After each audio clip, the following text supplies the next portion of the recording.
성삼위 하나님은 복의 근원이십니다. 믿으십니까? 하나님은 인간의 생사화복을 주관하시는 주님이 되십니다. 그러니까 우리 인간은 죄와 허물로 이 삶 자체가 저주의 삶을 누리고 있기 때문에 고난과 역경이 반드시 있을 수밖에 없어요. 그럼에도 불구하고 하나님은 오늘 우리에게 복을 내려주셨습니다. 그래서 사람은 하나님으로부터 주어지는 복을 누리며 살아야만 산다고 할 수가 있는 거예요. 세상의 모든 사람들은 하나님께서 베푸신 긍휼의 은혜로 살아갑니다.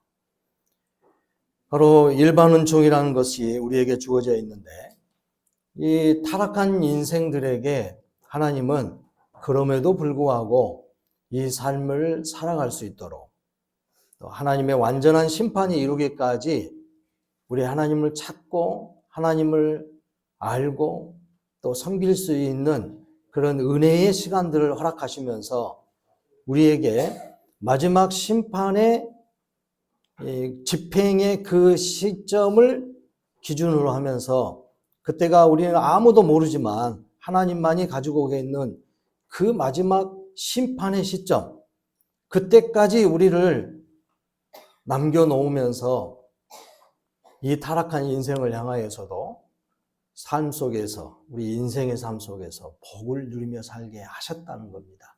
이걸 보고 일반 은총이라 그런 거예요. 그러니까 그럼에도 불구하고 하나님의 그 긍휼의 은혜를 우리 가운데 베풀어 주셨는데 우리 인간은 그 일반 은총으로 허락하시는 은혜 속에서 살아가고 있는 것입니다. 그러나 성삼위 하나님의 택함을 받은 성도의 삶에는 이 일반 은총을 더 월등히 뛰어넘는 특별한 은총을 누리며 살게 하셨습니다. 오늘 우리가 주어진 말라기 선지자 이 선지서를 보고 더욱 그 내용을 확실히 깨달을 수 있는 그런 기회가 된 줄로 압니다. 그러니까 모든 성경에서 다 그와 같은 것인데 이 성경 자체를 이제 특별 은총이라고 그러잖아요. 하나님이 우리에게 허락하신, 그래서 세상은 모르지만 하나님을 알게 하심으로 하나님을 알려주고 하나님을 깨닫고 하나님의 의도를 알고 그 뜻을 깨달을 수 있도록 이 성경을 우리에게 주셨다는 거예요. 그래서 하나님의 거룩한 백성으로 또 어떻게 살 것인가? 하나님이 또 정해놓은 영원한 하나님의 나라, 그 회복할 그 나라를 누릴 수 있는 방법이 뭔가? 이런 것들을 가르쳐 준 것이 특별 은총으로 허락하신 성경인 겁니다. 우리는 이 성경을 하나님의 말씀으로 믿고 섬기며 그 말씀 안에서 삶을 누리려고 합니다. 오늘 우리에게는 그래서 더 풍성한 복이 주어졌다는 거예요. 그게 바로 이제 그리스도 안에서 선택을 받은 사람들. 우리 믿음의 사람들이 다 그런 특별 은총을 덤으로 갖는 은혜 가운데 있는 줄로 믿습니다. 그런데 이제 오늘 우리가 이 말씀을 통해서 더 알아야 될 게 뭐냐? 그러면 특별한 은총으로 허락하신 복이 뭔가? 그 복이 뭔가를 한번 살펴봐야죠. 한 3주 전인가는 이제 말라기서를 보면서 하나님의 사랑에 대해서 많이 깨달았을 거예요. 기억나신 분들은 기억이 날 겁니다. 말라기 선지자가 처음에 말라기서 시작할 무렵에 그러잖아요. 하나님이 너희를 얼마나 사랑하신 줄 아느냐? 그러니까 대뜸 이스라엘 백성들이 뭐라 그러냐면 하나님이 언제 우리를 그렇게 사랑하셨습니까? 왜요? 자기들이 70년 포로 생활에 끝나고 돌아와서 보니까 하나님은 더 풍요로운 걸 우리에게 허락하실 줄 알았더니 뭐 이전의 삶보다는 더 못한 것 같고 또 포로로 잡혀가기 전에 살았던 사람들이 포로 이후에 아직 그 생명을 유지하고 있는 사람들은 성전을 짓고 돌아와서 성전을 짓고 성벽을 다시 세우고 했음에도 불구하고 이전에 솔로몬 왕이 있었을 때의 그 성전보다는 월등히 못한 것 같고 그때의 영광스러운 모습에 비하면 지금은 아무것도 아니다 이 말이에요. 그러니까 90세가 넘으신 분들은 그때의 그 영광스러운 모습을 알고 있었던 사람들은 슬프다 이 말이에요. 슬퍼. 어찌 이것이 하나님이 주신 은혜라고 우리에게 풍성한 영광스러운 그 은혜를 누리는 것이다 하고 복된 일이라고 하겠냐 이 말이죠. 근데 그런 사실을 모르고 있는 이제 젊은 세대들은 이보다 더한 것이 어디 있겠냐고 그렇게 이제 소망을 품고 감사했겠죠. 지금 오늘 우리는 어떤가요? 예수 믿기 전 모습과 예수 믿고 나서의 모습이 생활의 모습이 별반 차이가 없는 것 같아요? 아니면 더 잘된 것 같아요? 목사가 이렇게 물어보니까 그저 그냥 뭐 더 잘된 것 같습니다. 그렇게 대답하는지 여러분들이 한번 평가를 해보십시오. 내가 예수 믿고 하나님을 섬기는 가운데에서 얼마나 이전보다 더 나은 생활을 하고 있는가? 과연 예수 믿고 나서 복받은 삶을 누리고 있는가? 더 건강한가? 우리 집안의 일들이 더 잘 되는가? 근데 이제 이것이 이러한 것들을 우리의 삶에서 받는 복에 대한 내용들을 무엇으로 평가를 하냐 이 말이죠. 우리가 이런 그 말라기서를 통해서 이러한 모습들을 한번 살펴봐서 정말 주님을 섬기는 일이 뭐고 복을 누린다는 것이 뭘까? 이런 걸 더 정확하게 알 수 있는 그런 은혜의 시간이 되시기를 바랍니다. 우리는 특히 이제 특별 은총 가운데 있다고 하는 이 그리스도인들은 하나님을 섬기는 사람들은 번영 복음이라는 함정에 빠져서는 안 됩니다. 그게 뭔 말인고? 하나님의 선택을 받은 이스라엘 백성들에게는 하나님께서 명령하신 특별한 삶의 법칙이 있습니다. 그것이 바로 이제 특별 은총을 허락하신 말씀의 법이죠. 주님이 주시는 너희는 하나님의 백성이니까 이제 너희 백성의 하나님이신 그 하나님의 법을 지키며 살아라. 그러면서 율법을 주시고 여러 가지 삶의 규범과 규칙들을 주셨어요. 여기까지 여러분들 이해하신가요? 네. 이스라엘 백성들이 과거에 이집트에서 살다가 이제 하나님이 선택한 땅으로 인도하기 위해서 그들을 아브라함 때부터 선택했던 이스라엘 백성들을 약속의 땅으로 인도하시면서 이집트에서 나올 때에 너희들은 이제 하나님의 여호와 하나님의 거룩한 백성들이다 하고 구별시켜줬어요. 구별을 시키면서 다른 모든 여러 민족들, 이방 민족들보다, 이방 나라들보다 특별하게 하나님의 백성으로 선택했다 이 말이에요. 그러니까 그들의 임금이 누구예요? 왕이 누구예요? 하나님이에요. 그래서 하나님이 그들의 왕이 되시면서 그들에게 하나님의 법을 가르쳐 준 거예요. 이렇게 하나님을 섬기고 하나님의 말씀대로 살고 사람 간에 지켜야 될 법이 이런 것이니까 이렇게 살면 너희가 하나님의 거룩한 백성으로 복된 삶을 누린다. 이렇게 그들과 관계를 맺었다 이 말이에요. 그리고 그걸 약속으로 정해놨어요. 그래서 이 말씀대로 살지 않으면 어쩐다는 거예요? 죄를 범했으니까 당연히 너희의 삶은 저주를 받아 복이 떠난다. 그게 이제 신명기 28장에서 재확인시켜줬죠. 가나안 땅에 들어간 백성들에게 확실하게 그들에게 가르쳐 준 말씀이에요. 재확인시켜줬어요. 이집트에서 막 나와가지고 시내산에서 줬던 그 말씀을 40년 이후에 가나안 땅에 들어가기 직전에 그 백성들에게 다시 한번 확인을 시켜줬습니다. 그래서 하나님의 백성은 하나님의 법대로 사는 것이 하나님의 말씀대로 하나님만을 섬기고 그의 뜻대로 성실하게 순종하며 사는 것이 복 있는 삶이다. 잘 사는 일이다. 번영한다. 이렇게 가르쳐 줬다는 거예요. 믿습니까? 네. 그러면 이제 이 부분에 대해서 우리가 잘 알아야 돼요. 이 부분에서 우리가 이걸 좀 깨달아야 될 것은 뭐냐면 자, 법대로 살면 잘 된다. 복된 삶을 누린다. 이것에 대한 우리의 믿음도 있고 여러분들도 아멘하고 다 대답하면서 이것이 얼마나 소중한 것인가를 잘 알아요. 말씀대로 순종하며 살면 복 있는 삶을 누린다. 그런데 이스라엘 백성들도 똑같단 말이에요. 십계명대로 주신 레위기의 그 말씀대로 성실하게 살면 복이 임한다.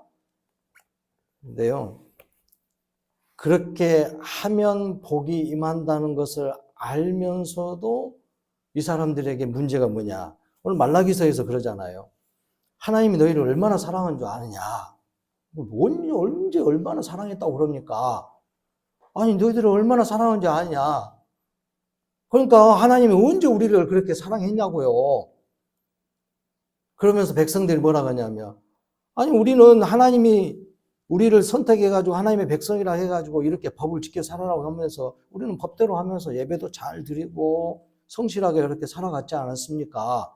그런데 하나님은 우리를 사랑한다 하면서도 그렇게 했음에도 불구하고 복을 안 주시더만. 하나님이 언제 우리를 그렇게 사랑했냐고요. 반문을 한다는 거예요. 그러니까 하나님께서 말라기 선지자를 통해서 확인을 시켜줘요. 그래? 너희들이 정말 우리를 그렇게 사랑했다고? 봐봐라.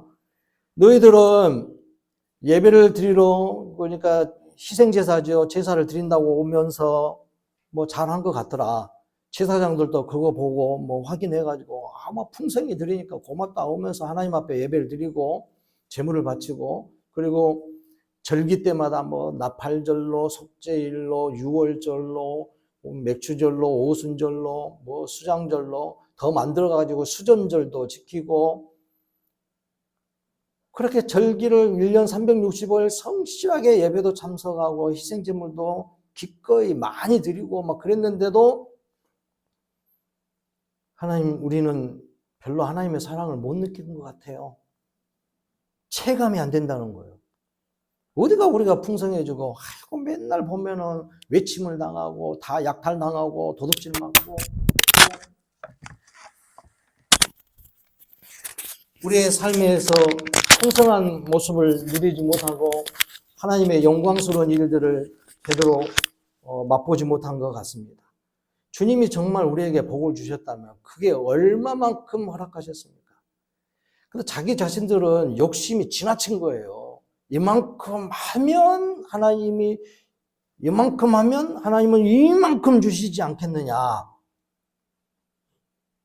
이런 생각들로 차고 넘치는 거죠.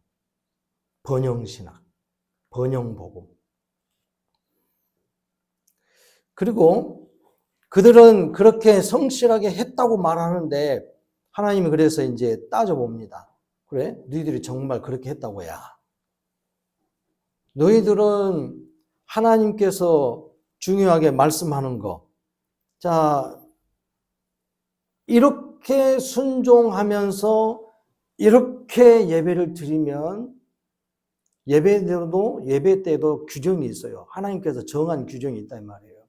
그런데 너희가 이렇게 예배를 드리는 데에 이런 방법으로 예배를 드리라고 했지 않느냐. 그런데 하나님이 주시는 방법대로 하지 않았다. 그러니까 자기들은 많이 드리고 절기를 철저하게 지킨다고 하는데 하나님 보시기에는 하나님의 마음에 들지 않게 한 거다 이 말이에요. 그러니까 말씀의 법을 지키면서 산다는 것이 더 우선이다 이 말이에요. 여러분들 우리의 신앙을 그거에 대해서 분명하게 알아야 돼요. 우리가 복 받는 것이 예수 잘 믿고 예배 잘 드리면 복을 주신다. 그게 딱 맞는 말인데 문제는 그거예요. 예수 잘 믿는 일은 잘 안 하는 거예요. 마음속에 내가 예수를 나의 구주를 믿습니다.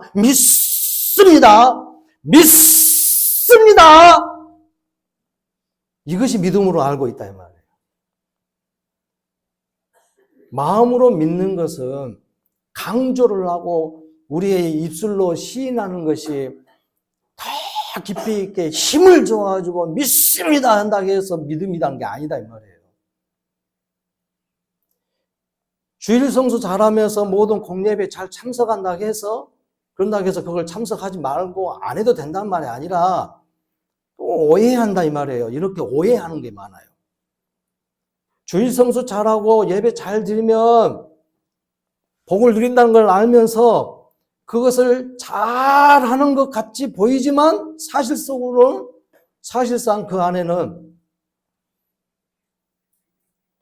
하나님을, 그리스도를 참 하나님으로 섬기면서 믿으면서 그렇게 예배하고 있냐? 예배 자리에 오는 것이 누구의 힘으로 하나님의 예배 자리에 참석한다고 그랬습니까? 예? 하나님 앞에 나와서 예배 드리고 찬송하는 것은 무엇을 통해서 나오는 거예요? 이거 다 지금 모르고 있잖아요. 그리고 모르고 있으면서 그냥 예배는 잘 드린다고 하고 있는 거예요. 요한복음 4장 24절에서 뭐라 그럽니까? 예배하는, 하나님은 영이시니 예배하는 자가 무엇과 무엇으로?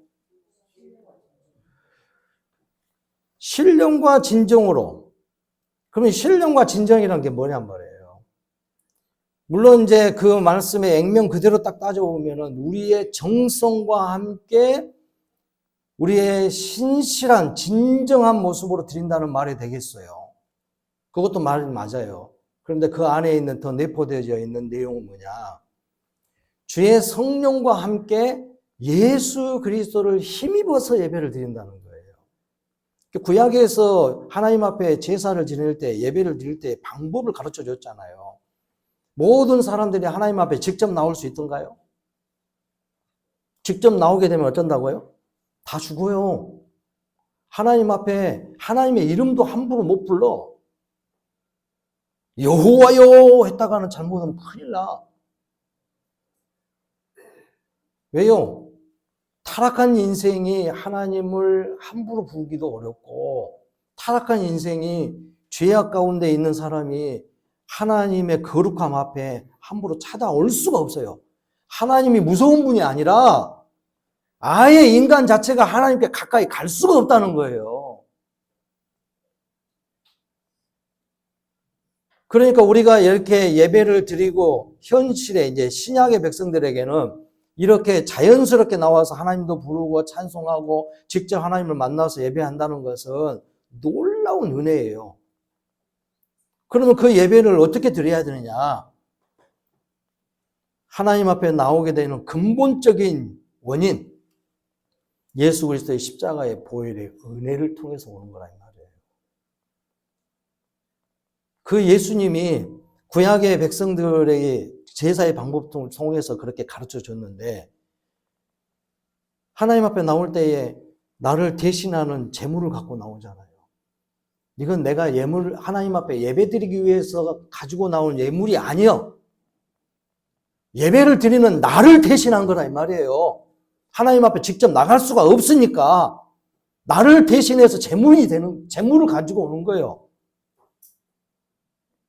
그리고 나를 대신해서 그 제물을 가져다가 제사를 지내는 나 자신을 데려다가 제사장이 하나님 앞에 가지고 나오는 거예요. 성별시켜 주신 하나님께서 이 사람을 통해서 너희들이 나와야 된다. 하나님 앞에 나와야 된다. 너희들이 직접 나오면 너희들을 다 죽어.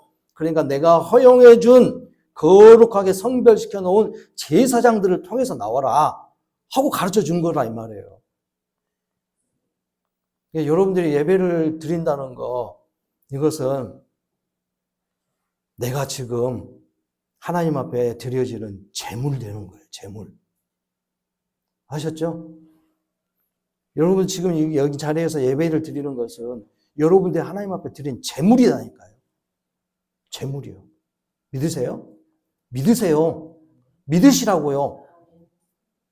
아직도 안 믿으신다니까. 믿으세요. 여러분들이 그걸 인정을 하셔야 돼. 이걸 인정을 안 하면 하나님 앞에 예배 드리는 것이 나의 잘난 모습을 가지고 나의 가지고 있는 것을 하나님 앞에 적당히 분배해가지고 오늘은 이만큼만 드리자 그러면서 헌금을 준비해가지고 나오는 거예요. 나의 분주한 시간을 어떻게 해서 쪼개가지고 나온 거예요, 지금. 그러니까 지금 이 예배 시간을 기대하고 기다린 게 아니라 토요일만 되면 그런 거야. 네, 바빠 죽겠는데 또 내일 주일이네. 벌써 주일이 돼버렸네. 이런 말이 나오는 거예요. 요즘 같으면 얼마나 바빠? 김장도 하고, 이제 추수 끝나고 나서 김장하면서 겨울 준비하고 이제 그러면서 얼마나 바쁜지 몰라. 뭐 김장하면 이제 여러분들은 예전에는 다 자녀들이 같이 살고 있으니까 우리 집에 것만 딱 하면 됐는데 이제는 자녀들이 분가해갖고 살면서 그 집안의 식구들을 위해서도 하면은 평상시에는 50폭만 하다가 이제는 100폭 이상을 해야 된단 말이에요. 그 일이 얼마나 많아? 그럼 나 혼자 못하니까 이제 자녀들이 다 와가지고 이제 도와주는 거예요. 며느리도 오고 아들도 오고 손자 손녀들도 와가지고 막 도와주는 거예요. 대잔치야, 잔치. 김장하는 잔치가 얼마나 분주한지 몰라. 힘들고 어렵죠. 그런 와중에 주일 예배를 드리러 나온다는 거, 수요일 날, 금요일 날 새벽 예배, 이건 뭐 그건 꿈도 못 껴. 주일만 겨우 어떻게 나온 것도 하나님 감지덕지 하시오. 이렇게 나온단 말이에요. 여러분들 말은 그렇게 안 해도 여러분 행동이 그런다 이 말이에요. 그러니까 이스라엘 백성들 향해서 말라기 선지자가 그걸 가지고 따지는 거예요. 너희들이 하나님 앞에 나와서 예배를 드렸다고야. 정말로 잘 드렸다고야. 한번 따져보자. 제사장들은 하나님의 법적으로 따졌을 때 재물을 가져오면 그 재물을 흠이 있는가 없는가 확인해야 되는데 뒷돈을 받았는지 어쩌는지 그래 됐어 그냥 대충 가. 절뚝발이를 바쳐도 병든 피부병 걸린 그 양을 바쳐도 그냥 대충 받아본다 이 말이에요. 하나님 앞에 나오는 데에 친히 자기가 재물 내야 되는데 하나님은 그래도 긍휼을 베풀어서 양을 대신해서 바쳐라. 그렇게 해서 하나님 앞에 나오너라. 소를 대신해서 그 소가 너의 생명을 대신해서 그 핏값을 보고 내가 너의 예배를 받아주겠다. 하나님 그랬다 이 말이에요. 그것도 얼마나 큰 은혜예요. 그러죠? 직접 나와가지고 하나님 만나면서 다 죽어야 되는데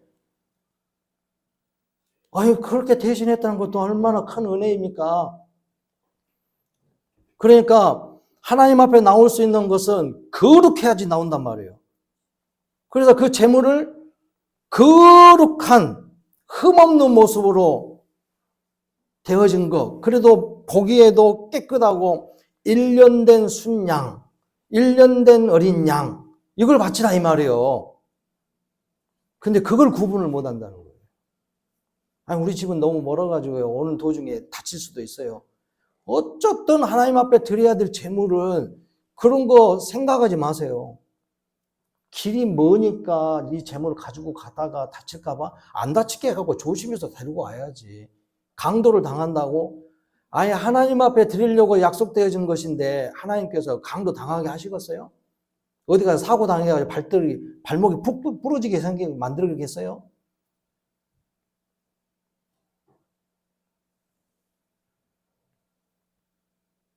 하나님 앞에 예물을 드리려고 준비를 해놨는데 급한 일이 생겨가지고 얼른 써버렸습니다. 그런 형태의 생각들을 갖고 있으니까 하나님 앞에 온전하게 드리지 못하는 거예요. 그러면서 어쨌든 사람들이 자기 생각대로 방법대로 이래저래 해가지고 드림으로 하나님 앞에 복 받는 걸로 생각한다 이 말이에요. 그러니까 우리는 이렇게 열심히 잘했는데 하나님은 왜 복을 안 주냐고. 이렇게 하나님 앞에 되려 따져들고 되려 하나님 앞에 항의를 하는 거예요. 우리에게 허락하신 특별한 은총은 하나님 앞에 나오는 데에 길을 열어주는 거거든요. 이것이 우리가 구원받는 것이고 우리가 하나님의 영원한 나라에 들어가게 되는 은혜를 누리는 거예요. 주 목적이 그거단 말이에요. 근데 이스라엘 백성들이요, 70년 포로 생활 가운데에 보편적인 일반 은총에만 젖어 살아. 사람들이 그래도 육체 가운데 아직 머물러 있을 때에 영혼도 죽고 육체도 죽는 마지막 심판의 그 자리에 가기 전까지 하나님께서 은혜를 베풀어 주셔서 모든 사람들에게 그 순간까지는 그래도 이렇게 해서 생명을 유지하도록 만들어줬단 말이에요. 이게 일반 은총이에요. 그러니까 육신의 삶에다만 전전긍긍할 수밖에 없는 거예요. 먹고 사는 것에 관심이 있을 수 있어. 그것밖에 없어요. 그런데 특별 은총을 누리고 하나님의 영원한 생명을 얻었다고 하는 하나님의 거룩한 백성들도 여기에다 아직 계속 젖어 있는 거예요. 특별히 선택된 이스라엘 백성들이 70년 포로 생활 속에서, 이전도 그랬지만 그 70년 포로 생활 속에서 페르시아 제국의 속국에 살면서 포로 생활 가운데서 그런 생활만 전전긍긍해. 그나마 고향도 떠나와서 살잖아요. 그러니까 얼마나 먹고 사는 데에 또 내 생명을 부지하는 데에 우리 가족이 잘 살아가는 데 이런 데다가 얼마나 관심이 많았겠어요. 어떻게든 일자리 잡아야 되고 어떻게든 먹고 사는 데에 관심이 많을 수밖에 없죠. 과거에 우리나라에서도 저 위쪽 북쪽 지방에 살았던 사람들, 압록강 너머, 두만강 너머에서 살았던 사람들, 나중에 일제 치하에 있을 때에 그 땅들이 전부 다 중국에 뺏겨버렸잖아요. 일제 치하가 끝나고 나면 다 뺏겨버렸어. 그 무렵에 간도 지방에 살고 있던 사람들은 전부 다 중국 사람들하고 섞어져 가지고 살며 중국의 지배 아래 놓여버리고, 두만강 넘어서 블라디보스토크나 그쪽에 살고 있었던 우리 조상들은 전부 강제 이주 당해가지고 스탈린 그 사회주의, 공산주의 그 치에 아래 있을 때에 그 치세 속에서 이들이 저 시베리아 쪽으로 강제 이주돼가지고 살면서 거기에서 그들은 아무것도 없는 가운데서 맨 땅에 그 얼어붙은 땅을 개간해가지고 먹고 사는 일을, 그래도 어떻게 해서 생명을 부지하는 일을 했다는 거예요. 정말 힘든 삶이죠. 다 죽을 수밖에 없는 그런 상황인데, 아마도 그 러시아, 그 소련이죠. 구소련 정부 사람들은 아마 고려족 사람들을 다 죽으란 소리겠죠. 근데 그 땅을 개간해버렸어요. 그 사람들이. 놀랄만한 일이긴 하죠. 근데 그들이 이렇게 세웠다는 거, 그것도 하나님의 일반 은총이다 이 말이에요. 그러니까 이스라엘 백성들이 70년의 이 포로 생활 속에서, 또 이전도 마찬가지지만은 하나님을 섬기는 일에 대해서 자신들의 삶에 더 치중하면서, 그래서 하나님을 섬기는 일이 결국 자기의 육신의 삶에 잘 되는 일에다가 초점이 맞춰져 있다 이 말이에요. 그러니까 일반 은총에 관련된 것만 맞춰져 있어. 그래서 특별 은총 준 것도 일반 은총을 어떻게 더 복되게 할 것인가에 대한 초점에 맞춰가지고 하나님 앞에 예배에 성실하게 드리는 것처럼 하고, 하나님의 말씀을 어떻게 순종하며 사는 것처럼 보여진단 말이에요. 그런데 보니까 이스라엘 백성들은 말씀의 순종이 아니라 그 결과적인 일에다만 관심이 많이 가지면서 말씀의 순종의 문제는 자기들이 생각하는 대로 해버렸단 말이에요. 세상의 방법대로 그냥 섞어져서 살아버렸다는 거예요. 흠없는 재물 바치라고 했더니 그냥 이 정도면 됐지 뭘. 그래도 제일 좋은 거 갖고 왔어. 하나님 받으셔야 돼요. 이런 식으로 자기들 관심에 맞는 대로. 그러니까 제사장들이나 정치인들 다 그냥 그래 좋은 것이 좋은 거야. 그래서 철저하게 말씀대로 사는 일은 안 했다는 거예요. 그래서 말라기 선지자가 이걸 가지고 따지잖아요. 그 결과의 모습이 뭐냐? 부부간에도 이혼을 하는 일이 허다해. 이게 성경에서 말라기서에서 그러잖아요. 제가 말한 게 아니고 말라기서 하는 말이에요. 실제적인 모습에서 이혼도 그냥 쉽게 해버린다 이 말이에요.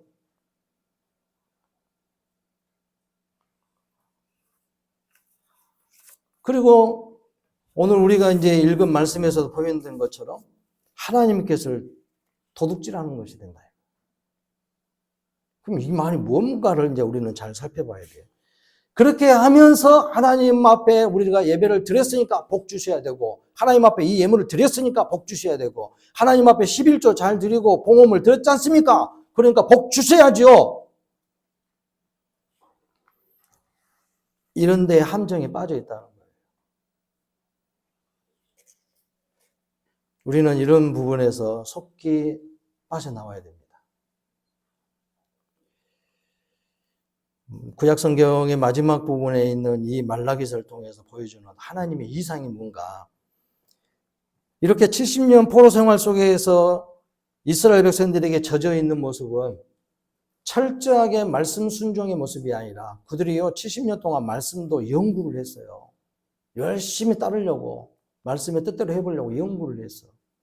그럼에도 불구하고 분명한 것을 깨닫지 못한 거예요. 그래서 예루살렘을 재건하게 되면 번영을 누릴 것이다 하고 그렇게 관심을 갖고 했었는데, 유다는 여전히 페르시아 제국의 한 지방일 뿐이고 주변의 다른 민족들은 얼마나 괴롭히는지 더 힘들게 만드는 것 같고, 그러니까 오히려 더 힘들고 어려운 것 같다. 괜히 돌아왔다. 아마 그랬을 수도 있습니다. 예수 믿는 거 그냥 괜히 믿는 것 같아. 그래서 그냥 심지어는 그러니까 편하게 믿으려고만 해, 편하게. 조용히 왔다 가고 예배만 딱 드리려고 아무것도 안 하려고, 주님 나라를 위해서는 뭐 별로 신경도 없어, 관심도 없어. 전도 하라고 아이고 그냥 귀 딱 닫아보고 있고, 나는 해도 안 돼요, 못 해요, 시간도 없어요, 바빠요.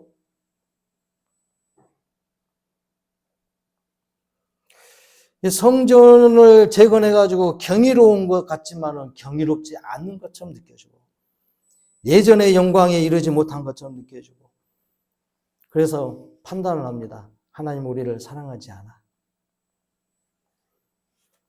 그러다 보니까 이스라엘 백성들은 불순종하고, 그래서 나타난 현상들이 우상을 숭배하고, 하나님 믿으나 마나, 그러니까 다른 신 한번 믿어볼까? 아, 페르시아의 제국에서 믿는 신들은 이렇게 부강한 나라를 만들고 나라를 127도나 가지고 있는 거대한 제국이 됐다는 거. 그러니까 페르시아 제국에서 섬기고 있는 신들이 더 월등한 것 같아. 복을 더 잘 주는 것 같아. 혹시 몰라, 우리 교회 안에서도 연말 연시만 되면 사주팔자 보고 다니고, 또 신년 운수가 어떤가 그거 보고 다니고, 신문 딱 펼쳐보면서 아 올해의 운수는 어떻게 될까 막 이런 거 따져보고 뭐 그런지도 모르겠어요. 집안에 그냥 뭐 아직도 부적 붙여놓고 막 그러신가.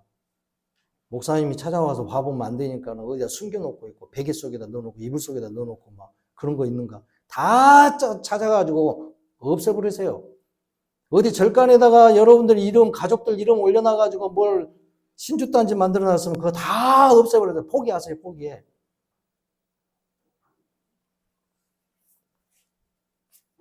그렇게 하나님을 겸하여 섬긴다는 거예요. 이스라엘 백성들에게 이런 부분들이 남아있다는 겁니다. 말라기 선지자는 이 사람들을 향하여서 그 죄악을 따지고 확인시켜 줍니다. 제사장들의 더럽혀진 희생 제물을 드리는 것들에 대해서 질책하고, 예배가 틀에 박힌 일이 되었다고 질책하고, 사람들의 의식에 얽매인 예배가 되고 자기의 필요에 의해서 드리는 예배가 됐다고, 삶의 규정을 주신 십계명 등 여러 법들은 무시하면서 살면서, 그게 바로 이혼 사례를 보는 거예요. 지금 이혼 사례를 보고, 이혼하는 모습들을, 허다한 모습들을 보고, 너희들은 말씀도 지키지도 않구만, 그러면서 무슨 예배를 잘 드렸다 그냐, 예배의 법도 제대로 지키지도 못하면서. 그러니까 어쩔 수 없이 하긴 해야 되겠고, 그러니까 나와서 하는 형식적인 거 되지 않느냐. 권사니까, 안수집사니까, 장로니까, 목사니까 해야 된다는 의무만 가지고 있다는 거예요. 사단은 현대 교회에도 그런 동일한 모습들로 과시합니다. 그래서 사람들이 교회 안에서 말씀에는 철저하게 불순종하면서 복 받는 일에 대해만 열심히 하고 습관적인 이런 예배 드리는 거 이런 데만 관심이 많다는 거예요. 그리고 내 체면에 따라서 내가 또 한 번 빠지면 안 되는데 이런 데에다 관심이 많은 거예요. 물론 빠지면 안 된다 그런 것도 우리가 하나님 앞에 나오는 데에 적극적인 어떤 모습이기도 합니다. 권사니까 더 열심히 해야지 하는 그런 마음도 좋아요. 열심도 있을 필요 있어요. 그러나 이것이 이제 지나치다 보면 또는 힘이 빠지고 유야무야 되다 보면 자기의 열정과 자신의 어떤 지혜를 가지고 하나님 섬기는 일에 집중한다는 거예요. 그러니까 예배를 드리고 말씀에 순종한다는 것은 나의 어떤 열정적인 그런 힘으로 얻게 되어지는 걸로 거기에 대한 보답인 걸로 거기에 하나님께서 감동받아가지고 그래 네가 열심히 하니까 내가 복을 안 줄 수가 없구나 이렇게 본다 이 말이에요. 그러니까 열심히 하다가 뭐 복이 잘 안 되는 것 같고 기도해도 별로 응답이 없는 것 같고 좀 밍밍한 것 같으면은 그때 이제 막 실망하고 포기하는 거죠. 그래서 열심히 점점 식어지고 적극적인 모습이 점점 약해지고 소극적으로 돼가고 그래서 하나님을 점점 떠나면서 딴 것을 생각하는 거예요. 딴 것을. 육체의 어떤 열심, 쾌락적인 일이라든가 즐거움이라든가 다른 것을 찾아 들어간다 이 말이에요. 돈 버는 일에 열심히 하고 그래서 물질에 관심이 더 많아지고 하나님보다는 말씀보다는 그런 것에 더 관심이 많아진다는 것이죠. 그래서 결과가 그런 번영적인 것들만 소망하는 가운데 있다 보니까 예배를 드리는 것에 대해서 많이 열심을 누리면서 드리는 예배, 열정적인 예배 이런 것들을 막 신봉하고요. 박수 안 치고 찬송하고 막 그러면은 좀 밍밍한 것 같고 박수를 치니까 좀 감동이 더 되는 것 같고 막 음악을 막 왁작지껄 해가지고 해야지만이 더 감동되는 것 같고 그렇지 않으면 좀 밍밍한 것 같고 음악이 없고 피아노 반주도 없고 그래가지고 찬송을 부르면 그냥 썰렁한 것 같고 자기 감정에 자꾸 치우치는 거예요. 예배가 하나님 앞에 온전히 나를 바치는 그런 모습이 아니라 자꾸 자기 감정에 자기 의식을 하면서 하나님 앞에 나온다는 거죠. 그래서 11조를 드리는 거, 봉헌물을 드리는 것이 자기 중심의 모습. 그래서 11조를 드릴 때에 내 중심으로 하다 보니까 하나님이 우리를 사랑하시고 하나님이 우리에게 복 주신 거에 대한 거기에 대한 하나님 앞에 기꺼이 드리는 감사로 드리는 예물이 아니라 내가 하나님 앞에 나오는데 이거 없으면 안 되지. 그리고 복 주신다고 약속이 있으니까 내가 그 약속을 믿으면서 내가 이렇게 11조도 드려야 되고 봉헌물도 잘 드려야지. 오늘은 11조를 얼마를 드릴까?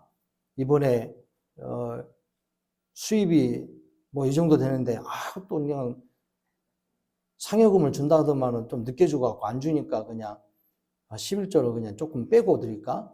이번에 또 뭐 그냥 아들이 대학 간다고 등록금을 내가지고 총 수입에서 등록금이 빠져나가니까 그건 좀 제하고 거기에서 11조를 드릴까? 순이익에서 11조를 드려야 되냐? 총이익에서 11조를 드려야 되냐? 이거 가지고 막 따지는 거예요. 그러니까 11조를 드리면 복 준다고 생각했으니까 어쨌든 드리는 것이 중요하다 생각하고 그렇게 하는 거죠. 물론 드리는 것이 중요해요. 그런데 문제는 이거라는 거예요. 그거를 드리면서 과연 하나님께서 의도하는 바가 뭐냐는 거예요. 하나님이 의도하는 바가. 11조를 드리면 복 준다는 거 여기다가 초점을 맞추고 있는 거예요. 내가 무엇을 어떻게 해야 된다. 내가 이렇게 열심을 누려야 된다. 그러면 이런다. 어디 성경에서 그렇게 나와 있습니까? 내가 이렇게 드리고 내가 이렇게 열심을 하고 내가 이렇게 했더니 주님이 복을 주신다고 약속했다. 어디 성경에 그렇게 나오냐 이 말이에요. 성경에서 어느 말씀에서 나의 열심으로 인하여서 하나님께서 복을 주겠다 이렇게 나왔냐 이 말이에요. 어디에도 그런 말은 없고 다만 하나님께서는 이렇게 말합니다. 우리에게 복 주시는 방법이 뭐냐? 하나님이 말씀하신 대로 순종하면, 그렇게 삶을 누려가면. 그래서 우리 그리스도인들은요, 하나님이 말씀하신 것이 뭐냐 하는 거, 이걸 분명히 알아야 돼요. 예수 그리스도를 통해서 구원을 주시겠다고 약속하신 거, 그 말씀하신 거, 그러니까 예수 그리스도가 우리의 유일하신 구원주라는 걸 믿고, 그 믿음의 백성들은 삶을 이렇게 살아야 된다. 예수님의 그 온전하심과 같이 그분의 성품과 그분의 삶의 모습처럼 그분의 인격을 이렇게 닮아서 이렇게 살아야 된다 하고 주시는 율법, 계명들의 말씀을 그렇게 지켜 사는 거예요. 그러니까 그런 가운데는 주일 성수를 하라. 그렇다 한다면 구약의 안식일의 개념을 주일로 이렇게 그 원리적인 것들을 잘 작용해가지고 하는 거죠. 그렇다고 해서 뭐 주일 성수 안 했다고 해가지고 너는 당신 당장이 죽을 거야 이런 말은 아니에요. 이날은 우리에게 새로운 생명을 주는 날이잖아요. 하나님의 재창조의 놀라운 은혜를 허락하신 날이에요. 죄와 사망의 권세를 이기시고 우리의 원수 사단을 하나님께서 이기셔서 그의 아들을 통해서 이기셔서 생명을 주고 부활의 그 능력으로 우리에게 허락하신 귀한 날이요. 그러니까 이 날이 최종적으로 이런 날이 이루어질 거예요. 주님이 다시 이 땅에 오시는 날, 하나님의 그 심판의 날에 우리 믿음의 사람들은 최종적으로 온전한 주님의 날, 날마다 주님의 날인 주님과 함께하는 날, 그 날을 우리에게 영원히 주게 될 거예요. 그때는. 근데 그때는 그렇게 되는데 지금 이 세상에 사는 우리들에게 향해서 이미 이 모습을, 그 나라의 아름다운 모습을 이렇게 주의를 통해서 주셨다는 거예요. 그러니까 우리는 천국을 소망하는 것처럼 주의를 그렇게 소망해야 된다 이 말이에요. 주의를 지키는 일이 그래서 천국에 대한 소망의 한 단면이다 이 말이에요. 주일날이. 그러니까 토요일 날 뭐 시간이 이렇게 빨리 지난다냐. 벌써 주일이네. 어쩌까이 할 일이 태산 같은데 이게 아니라 와 벌써 왔습니까? 할렐루야. 내가 기다리는 주일입니다 하고 다른 거 다 제껴놓고 주일을 준비하는 거예요. 그런 믿음의 성도를 되시기 바랍니다. 오늘 주일 지나면 서운해야 돼. 서운해야 된다니까. 오늘 벌써 주일이 지나가 버렸네. 내가 다음 주일을 위해서 또 열심히 그렇게 살아가고 준비하는 거예요. 하나님을 어떻게든 더 빨리 만나고 싶고, 그래서 새벽 예배가 더 적극적인 것이고, 그래서 수요일 날, 금요일 날 이런 시간들도 적극적인 거예요. 목사님, 날마다 예배 드립시다. 그럴 수도 있어요. 바빠서 못 한다고요? 하나님의 은혜를 생각하면 그것도 부족해요. 사실상은. 그러니까 그런 정신 안에서, 그런 믿음 안에서 우리가 살기를 하나님은 원하신다는 거예요. 그러니까 11조를 드리고 봉헌물을 바친다는 것도 예배에서 떠나서 그 안에 포함되어 있는 예배의 한 부분으로 11조와 봉헌물의 모습이 하나의 단편적인 모습을 보여주는 결과라는 거예요. 주일뿐만이 아니라 드리는 헌금에 대해서도 설명하는 거예요. 이것이 얼마를 드렸냐 이것이 중요한 게 아니고 내가 자주 드렸냐 이게 중요한 게 아니고 그 드리는 심정 속에 하나님이 영원한 저주 아래 놓여서 사망 가운데 놓이는 나를 구원하기 위해서 그 아들을 아낌없이 주셨다는 하나님의 그 사랑이 얼마나 감사한지 얼마나 감동되는지 11조 헌물은 그것에 대한 표현이다 이 말이에요. 여러분들이 드리는 헌금은 내가 매 주일마다 정해놨으니까 누구는 그만큼만 드리더라. 그러니까 거기에 나도 그거 맞춰갖고 드리란다. 이게 아니란 말이에요. 그러니까 저는 여러분들이 드려지는 헌금에 대해서 액수는 그렇게 보지 않습니다. 보다 보니까 보이는 건데 어쩔 때는 좀 마음이 실망할 때가 많아요. 이분 정도면은 11조나 헌금을 이렇게 드릴 일이 아닌데 은혜 받은 것이 이 정도밖에 안 될까? 여러분들은 상대적으로 어떤가요? 나는 부자다. 여러분들이 생각할 때 나는 부자다 생각하신 분들 있는가요? 어디 손 한번 들어보세요. 나는 부자다. 두 분밖에 없네. 그건 누가 대답 못해요. 그거 말고. 그러니까 제가 저 질문한 걸 잘 생각해 보세요.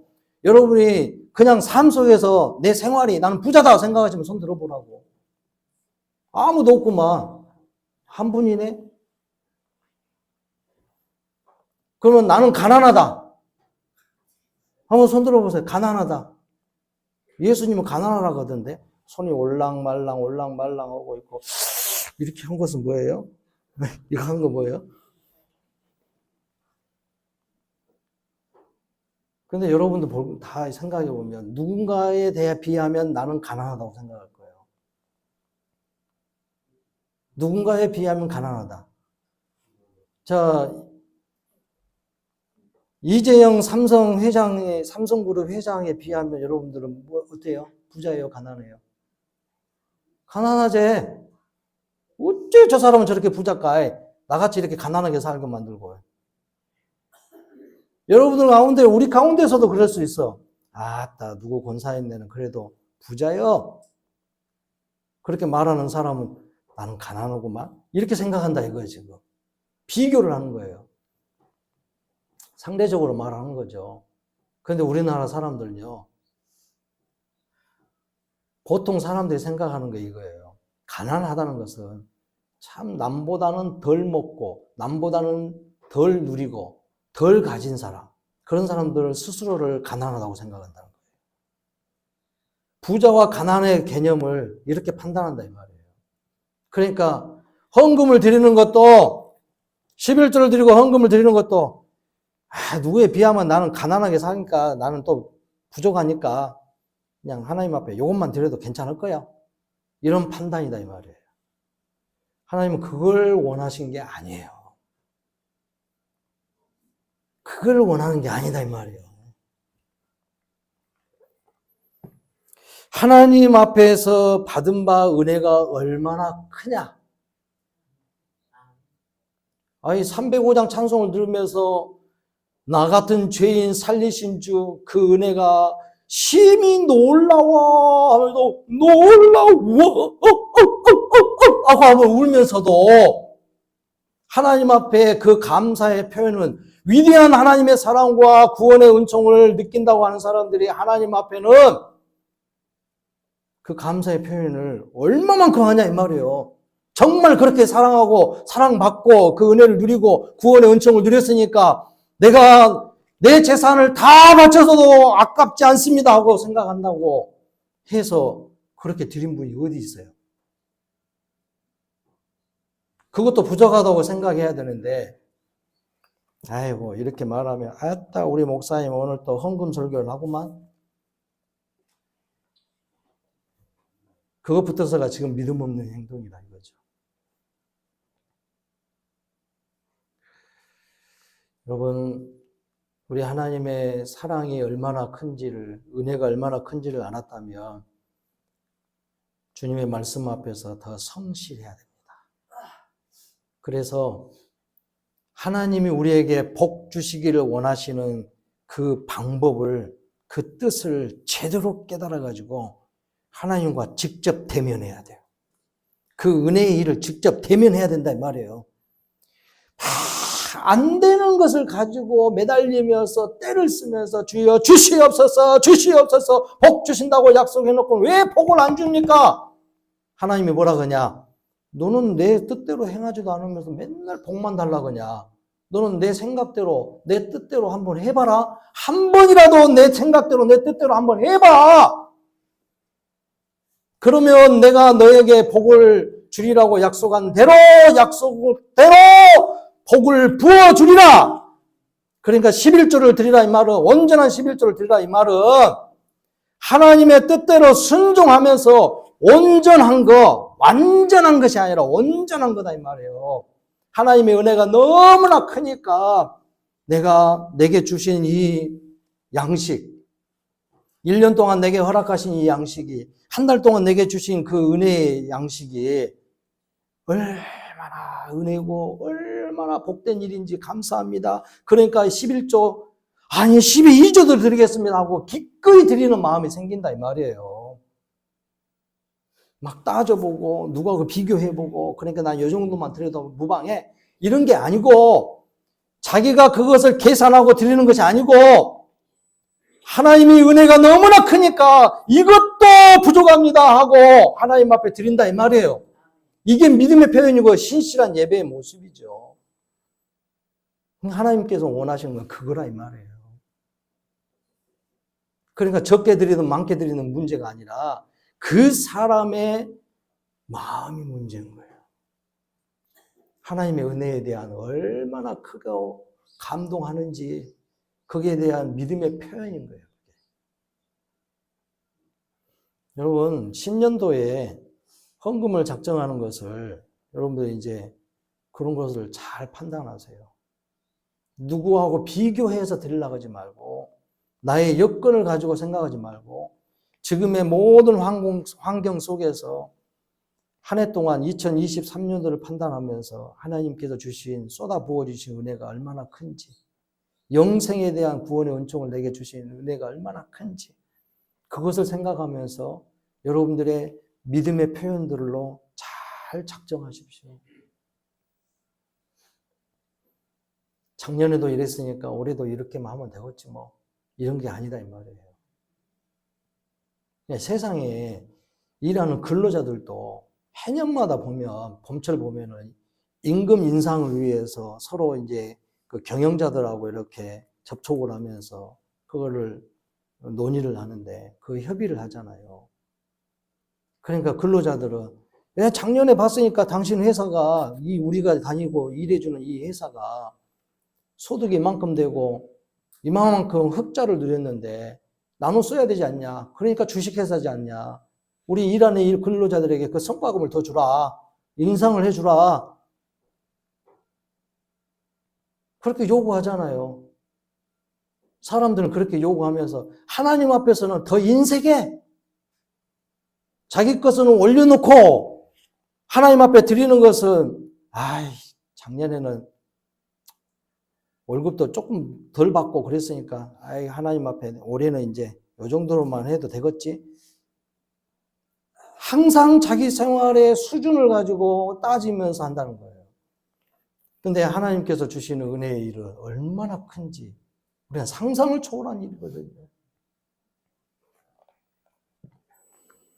그 놀라운 은혜를 우리가 직접 대면해야 돼요. 이제는 그 은혜를 대면하면서 살아야 돼요. 나의 사정과 판단과 누군가를 비교해서 하는 것이 아니라 하나님 앞에 드려지는 예배, 헌물, 11조, 우리의 신앙의 삶의 모습들이 주님의 은혜를 생각하는 거예요. 거기에는 항상 선행적이고 우선적인 것이, 주님이 나를 그렇게 구원하셔서 주님의 거룩한 백성으로, 아름다운 백성으로, 복받은 백성으로 인도하시기 위한 주신 그 은혜에 주신 말씀, 주님의 뜻, 그 뜻을 준행하면서 사는 것이 가장 우선입니다. 거기에 대한 결과물들이 예배의 일이요, 우리의 삶에 그 말씀대로 선행하면서 사는, 신실하게 지켜 사는 일이요, 그래서 거짓 없이 살고 장사도 거짓 없이 장사하고 이윤을, 폭리를 남기는 것이 아니라 적당한 이윤을 남겨가면서 서로 상생하는 것이고, 어디 가서 물건을 살 때도 내 돈 아깝다 해가지고 조금만 더 줘, 더 깎아줘, 그러면서 더 가져가. 이게 무슨 행동이에요? 그리스도인들은 그런 것들을 이제는, 그런 작은 사소한 것도 줄이세요. 막 싼 거 좋아하는 거 좋아, 값이 싼 거, 그러면서는 속으로는 무슨 조건이 있어요? 물건은 좋아야 돼. 값은 싸면서 물건은 좋아야 된다니까.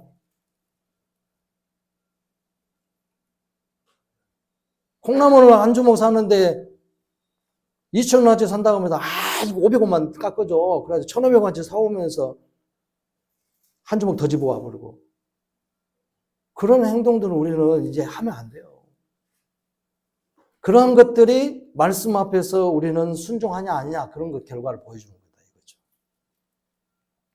삶의 모든 부분에서 말씀의 순종적인 가운데서 하나님의 은혜를 더 풍성히 생각하면서 그 일들을 성실하게 행하십시오. 그러다 보면 하나님은 그로 인하여서 신앙의 표현들을 예배와 헌물을 드리는 일들을 성실하게 할 때에 우리 하나님은 기뻐하시면서 그 약속하신 대로 그래서 복을 주신다는 거예요. 그러니까 11조를 드리는 걸 가지고 많이 드렸다고 해서 자주 드렸다고 해서 그게 복을 준다는 게 아니라 하나님의 은혜에 감복하며 주의 말씀에 성실하게 살아가면서 이것을 그들의 신앙, 자신들의 신앙의 표현으로 성실하게 드릴 때에 하나님께서 복을 충분히 준다는 거예요. 그러니까 말씀 순종하며 성실하게 하나님 앞에 섬김의 일을 잘 하면서 예물을 드리면 하나님이 복을 준가 안 준가 한번 테스트 해보라 이 말이에요.